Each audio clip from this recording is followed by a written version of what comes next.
오늘 여러분들이 너무 잘 아시는 누가복음 18장 10절에서 14절 말씀을 가지고 재밌는 에피소드 기대하십시오.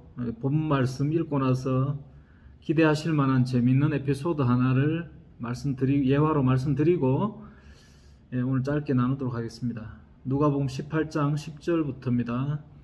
두 사람이 기도하러 성전에 올라가니 하나는 바리새인이요 하나는 세리라. 바리새인은 서서 따로 기도하여 이르되 하나님이여 나는 다른 사람들 곧 토색 불의 간음을 하는 자들과 같지 아니하고 이 세리와도 같지 아니함을 감사하나이다. 나는 일해에 2번씩 금식하고 또 소득의 11조를 드리나이다 하고 세리는 멀리 서서 감히 눈을 들어 하늘을 쳐다보지도 못하고 다만 가슴을 치며 이르되 하나님이여 불쌍히 여기소서 나는 죄인이로소이다 하였느니라. 내가 너희에게 이르노니 이에 저 바리새인이 아니고 이 사람이 의롭다 하심을 받고 그의 집으로 내려갔느니라. 무릇 자기를 높이는 자는 낮아지고 자기를 낮추는 자는 높아지리라 하시니라. 바리새인과 세리 비유 너무 잘 아는 말씀이죠. 예화를 하나 들고 잠깐 나누도록 하겠습니다. 기대하셔도 좋다고 했는데 제가 아주 존경하는 목사님의 실제 에피소드입니다. 실제 이분이 예전에 벌써 오래됐는데 한 30년 정도 아마 그 전에 이야기인 것 같은데 우리가 신학교 때 그 실제 강의 시간에 들은 얘기여서 정말 웃기기도 하고 결국에는 그 목사님 참 존경스러운 모습이기 때문에 예화로 듭니다.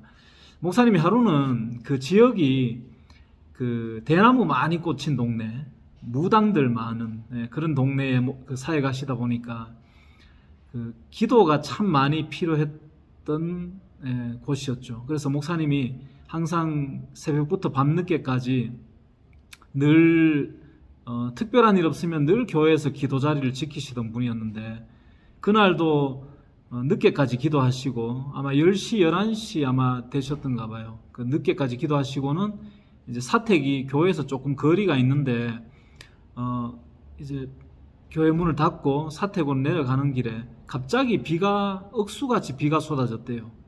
소나기가 아주 심하게 쏟아졌는데 시간도 이미 꽤 늦었고 동네도 조금 그런 후진 동네다 보니까 그 사람도 인적이 빨리 끊겼어요. 그래서 내려가는데 비가 막 갑자기 쏟아지는데 비가 문제가 아니고 갑자기 저녁 드신 것이 탈이 났는지 갑자기 배에 신호가 온 거예요.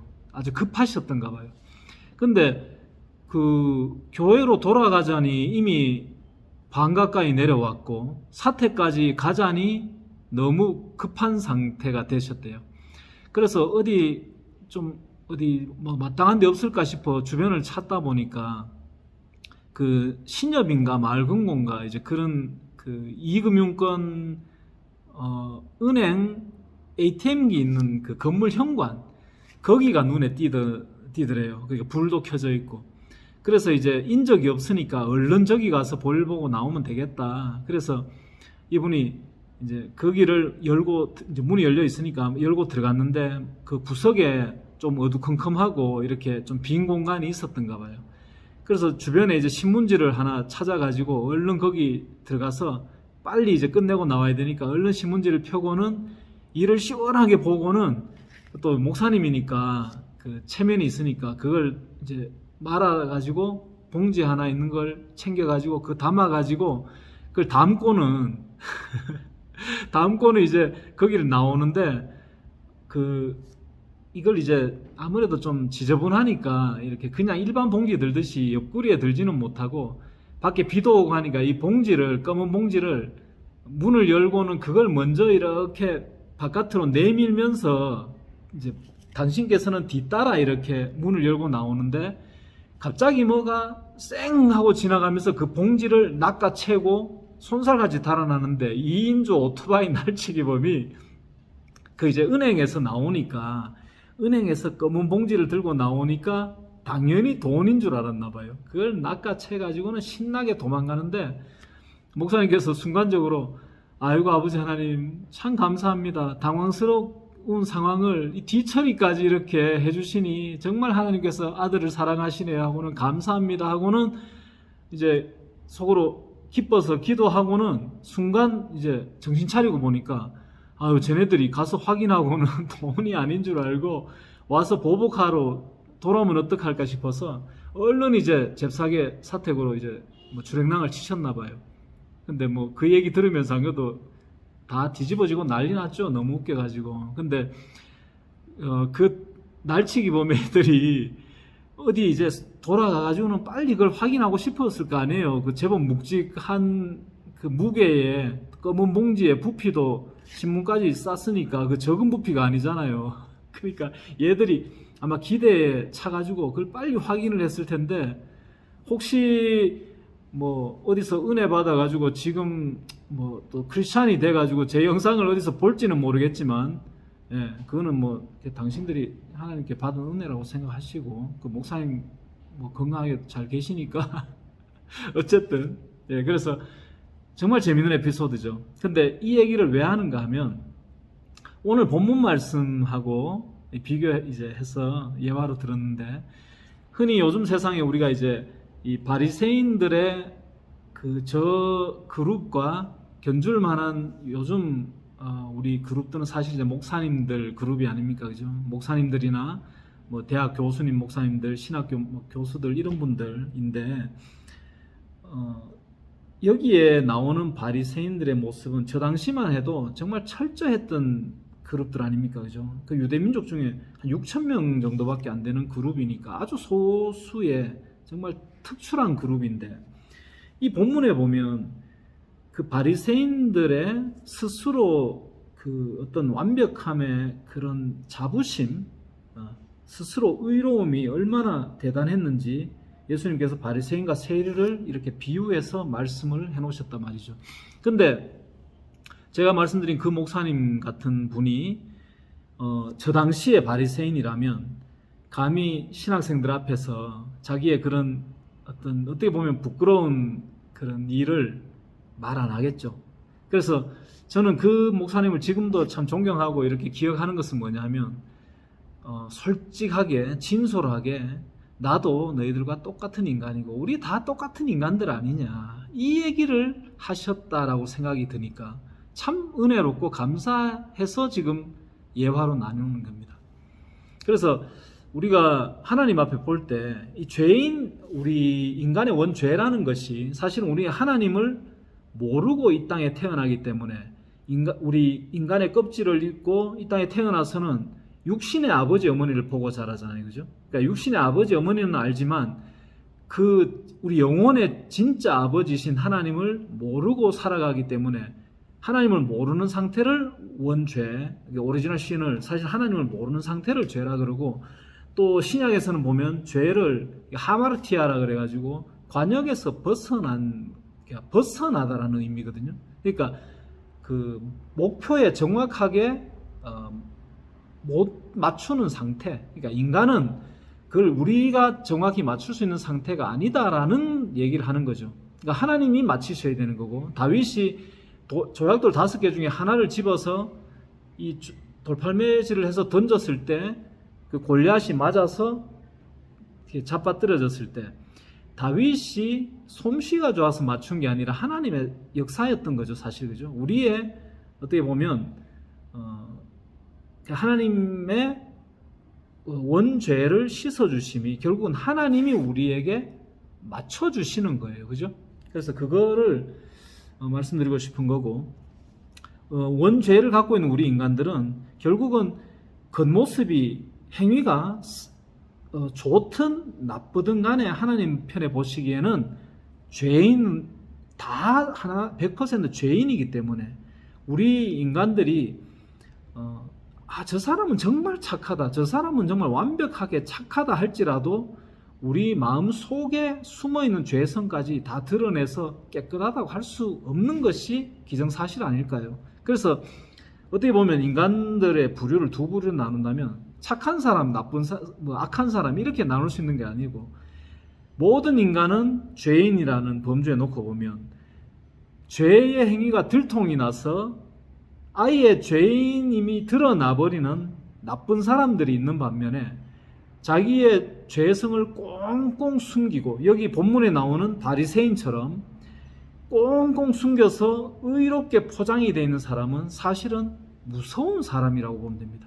그러니까 세상에는 나쁜 사람, 그러니까 이 어떤 가벼운 죄인들, 그 외에는 아주 이 죄성을 꼭꼭 숨기고 포장해 놓은 회칠한 무덤, 외식하는 자, 예수님께서 하신 말씀이죠. 이 바리새적 성향을 갖고 있는 무서운 사람들이 있는 거죠. 그래서 이 무서운 사람들, 바리새인, 본문에 보시면 이 바리새인들이 저는 예수님 의롭지 않습니까? 저 세리하고는 다르지요, 이랬잖아요.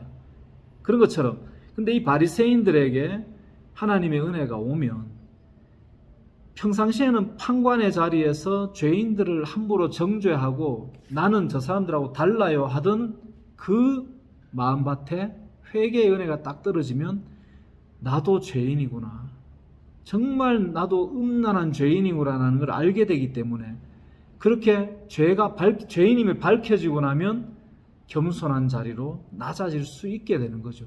그래서 바리새인들은 스스로 낮은 자라고 자랑을 했지만 스스로 겸손하고 금식하고 11조 드리고 구제하고 행위를 잘한다고 겸손하게 살던 저자들이 예수님께서 스스로 높은 자라고 딱 말씀하셨잖아요. 자기를 높이는 자라고 말씀하셨잖아요. 그래서 저렇게 우리가 스스로 막 낮아지려고 하는 행위를 하나님은 스스로 높은 자라고 얘기해 버리십니다. 굉장히 어떻게 보면 대반전이죠.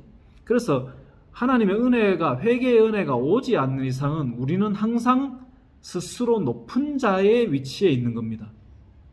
그래서 은혜가 와서 내가 진짜 죄인이구나, 불쌍히 여겨주소서, 저는 죄인입니다 할 때, 그때 진짜 낮아진 자가 되기 때문에 하나님 편에 보시기에는 높은 자가 되는 거죠.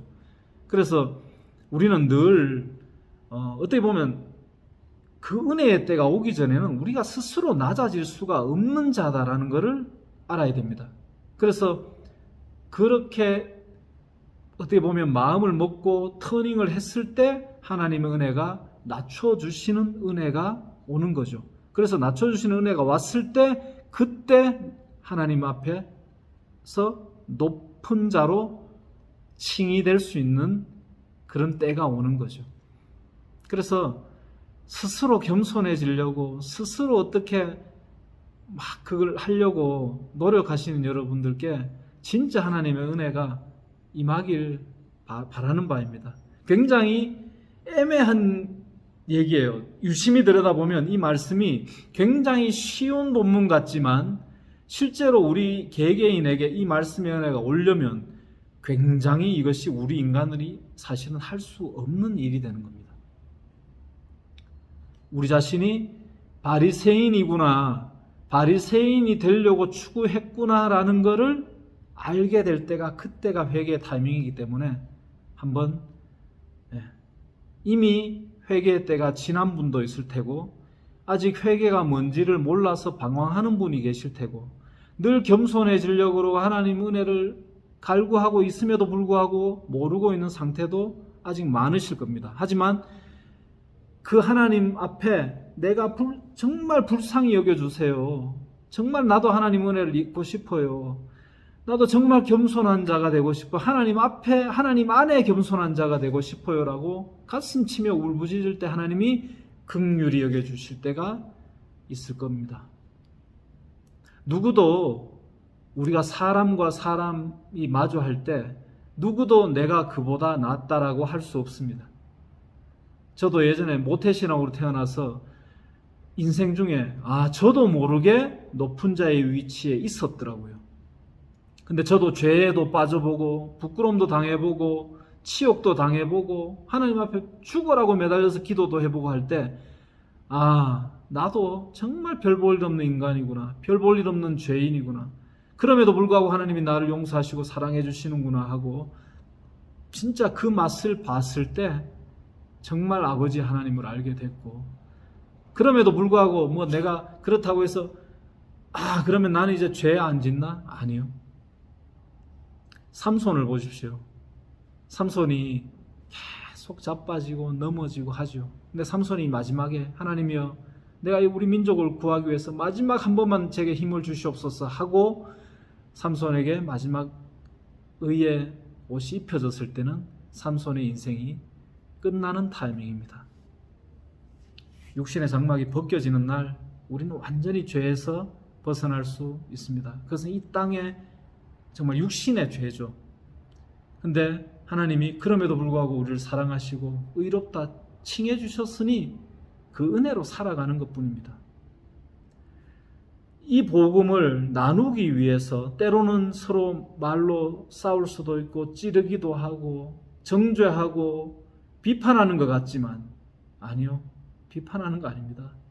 내 눈에 들보가 빠지고 내 마음밭에 죄라는 것이 처절히 막 느껴졌을 때 그 들보가 빠지니까 내가 형제들에게 무엇을 나누어야 되는구나.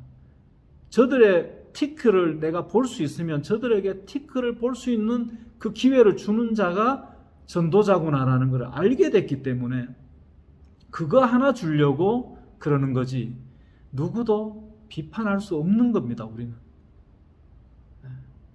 그래서 비판이라는 구절들 로마서 14장에도 나오고 우리가 잘 아는 마태복음 7장에도 나오지만 유심히 들여다보면요. 비판을 할 수 있어야 된다라는 의미로 나옵니다. 네 눈에 들보가 빠져야 네 형제의 눈에 티를 보고 빼줄 수 있을 거 아니냐. 그게 마태복음 7장이고요.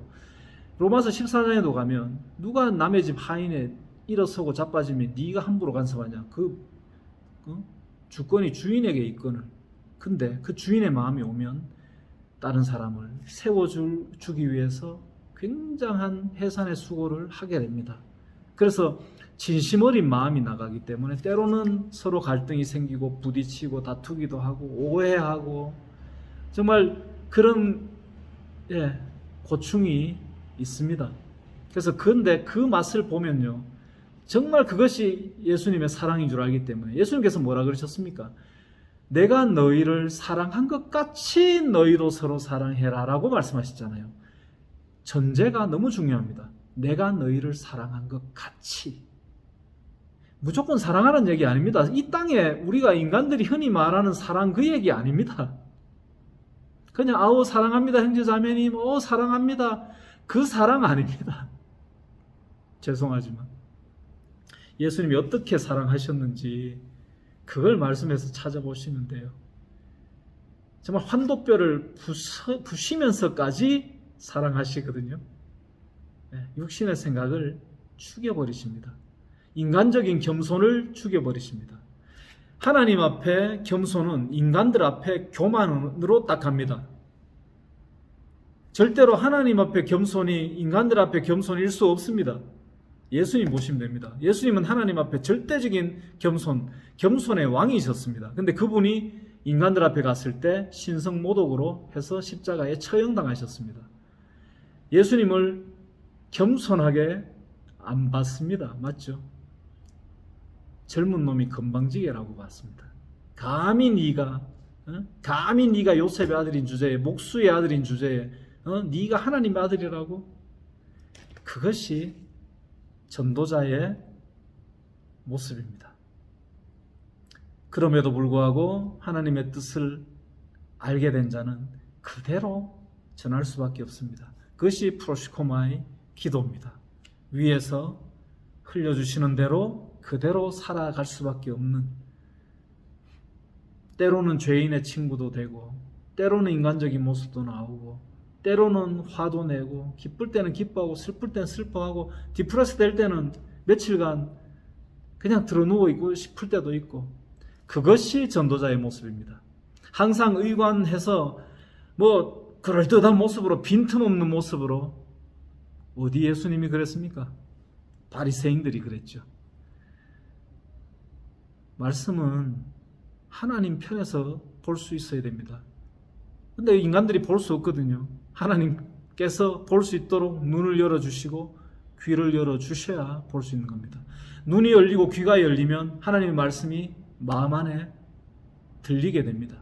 그래서 히브리서 8장 10절에도 보면 우리 마음판에 하나님의 말씀을 새겨버리신다 했습니다. 예레미야에도 나오잖아요. 33장 말씀에 똑같은 말씀이 구약에도 나오고 신약에도 데칼코마니로 하나님 말씀하십니다. 우리 안에 새겨버리십니다. 요한일서 2장 27절 말씀에 우리 안에 기름 부으심이 거하시나니 누구에게도 배울 필요 없어 하나님께서 친히 가르쳐 주신답니다.